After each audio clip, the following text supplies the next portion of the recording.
So good morning, everyone. Good morning. We're learning about summary this morning. I've called it the art of direction. And I've called it that because a good summary does a few things for you as the author and for the reader. So a good summary balances what the author is saying with your own viewpoint. The author being the person who wrote whatever it is you're summarizing, right?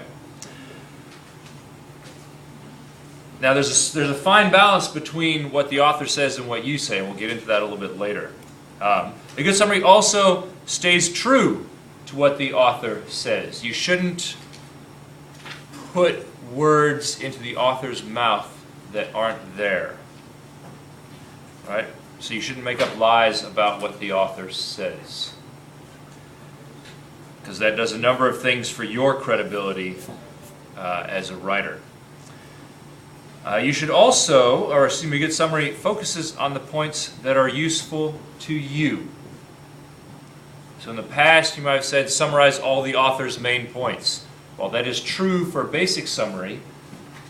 Summary being the art of direction. When you are summarizing for a persuasive essay or a persuasive piece of writing, you only want to bring out the main points that the author is using that will actually either help your point or the ones that you're going to contend with in your persuasive piece that you're writing. So you don't have to say everything that the author says. You're only going to bring out certain key points that are useful to you as a writer in what you are writing. Questions so far? Are we ready to move on? Yeah. Slide number 3. Almost. Yeah, because I don't count the first one as the title slide. I don't count as a slide. No, this is the second one. It was a title slide. Had a title on it? Yeah. Yep. Sorry. I know it's early in the morning. It's 8:30.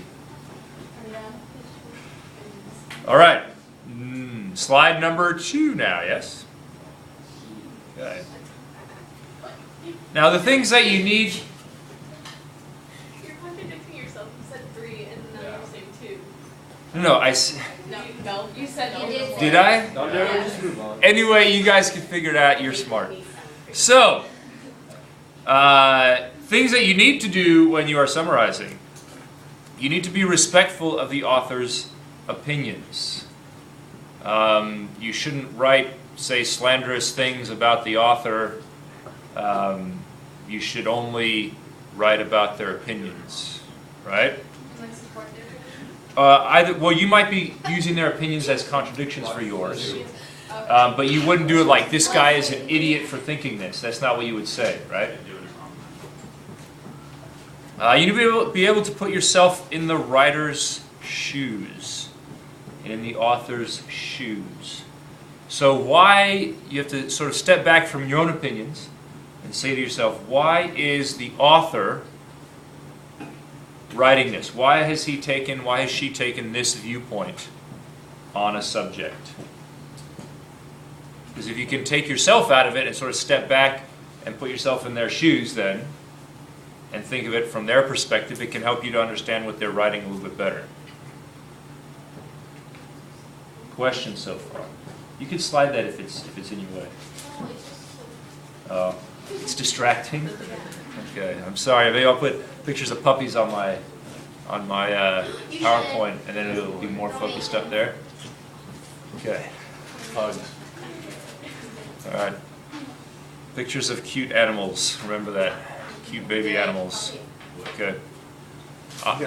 On the PowerPoint, that way people will be more focused on it rather than just words on a screen.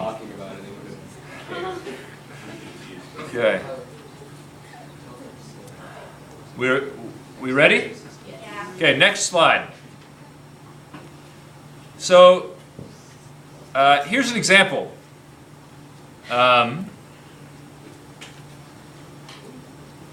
We're going to eventually read the article called Don't Blame the Eater by a guy named David Zinczenko, and it's found here.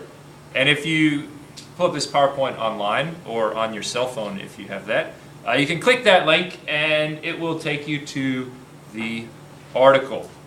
Now, I'll tell you a little bit about what the article is for purposes of this, and then after we're finished with the with this lesson, then we'll actually take a look at the article. Okay?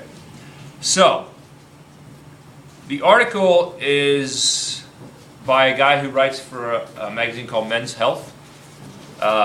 He has written basically an